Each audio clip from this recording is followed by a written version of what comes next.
Good evening. My name is Eric Gibson. I'm the president of Ultra Machining Company. We're a contract manufacturer located up in Monticello, Minnesota. And I agree with the need to help support middle-income Minnesotans. And we try to do that at our business as well. And one of the challenges we have is we're very capital intensive. And that money, because we're privately held, has to come from either cash operations or from loans. One of the things we struggle with is when we have to set so much aside for taxes, whether it is our personal income tax, which we're a pass-through entity, or through the property tax, which is a big challenge for us, we don't have the cash to grow our business. So the question is this. The state of Minnesota, on the outstate, we're second in the nation on property tax. In the metro area, we're sixth in the nation in cost of property tax.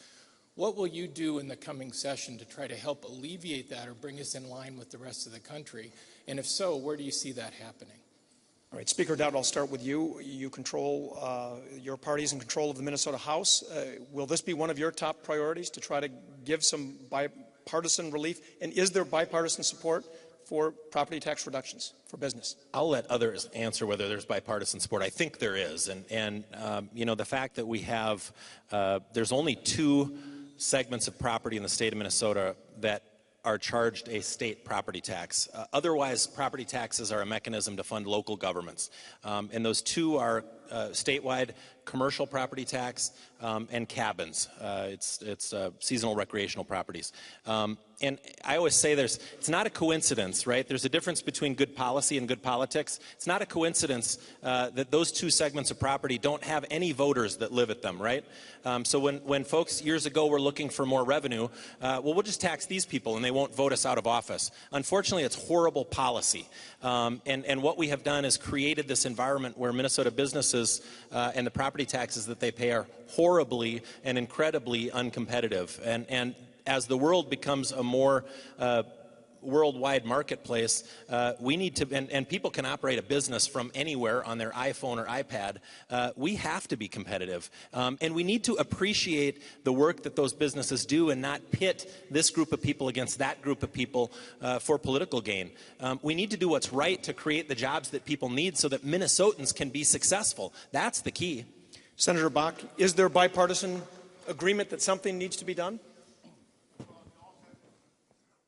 You also have to be a little careful when you call out numbers about where rankings are.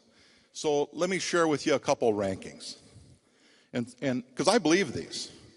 From CNBC 2005 business rankings, Minnesota #1 in the country, Wisconsin 15th.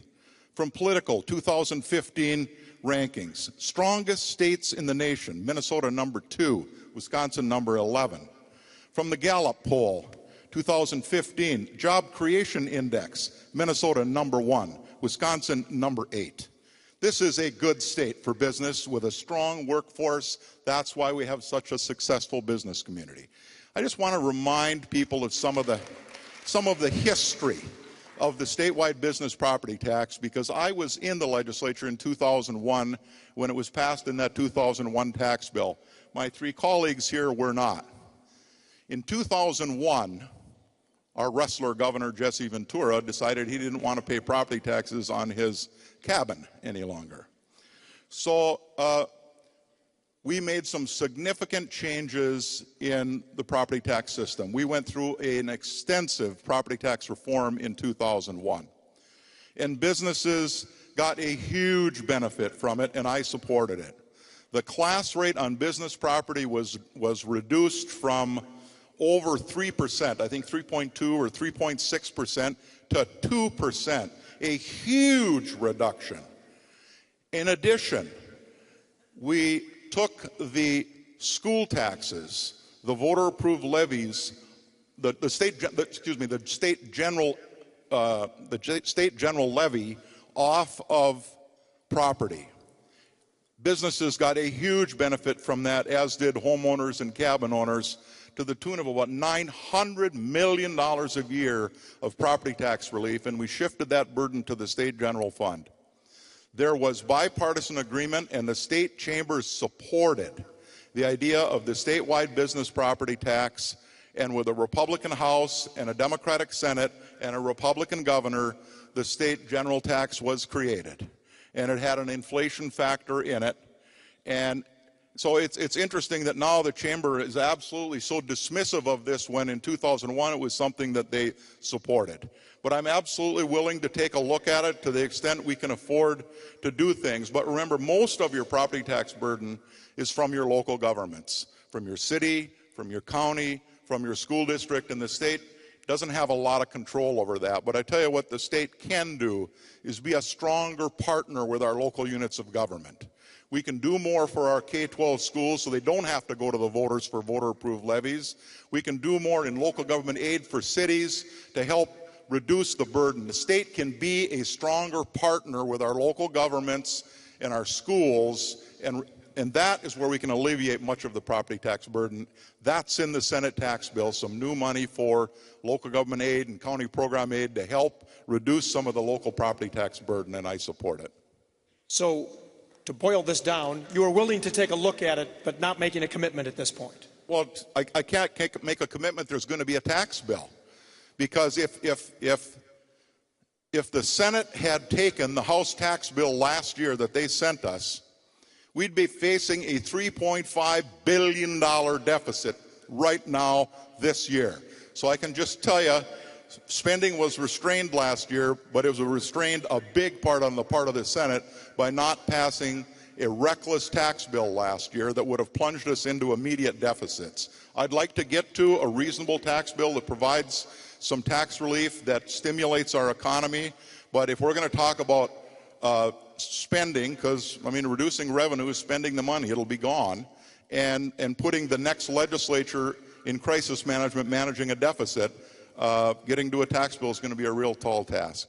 Senator Hand, do you believe if that tax bill had passed that we would face a deficit that large? No, I don't. I think part of the reason to do tax relief is that I think it actually encourages economic growth, and we need to do that. We felt that the tax bill that was passed a couple of years ago that raised taxes was unwarranted, and I think the fact that we've generated large surpluses is evidence of that. But I think part of the issue is that when we talk about tax relief, as you're hearing, that some people at the state capitol think tax relief is government spending.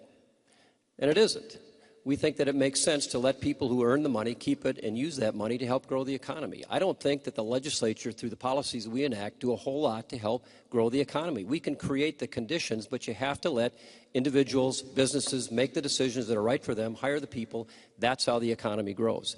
The only tax that we have on businesses, property tax on businesses that Minnesota has, is the statewide business property tax. Senator Bach is right.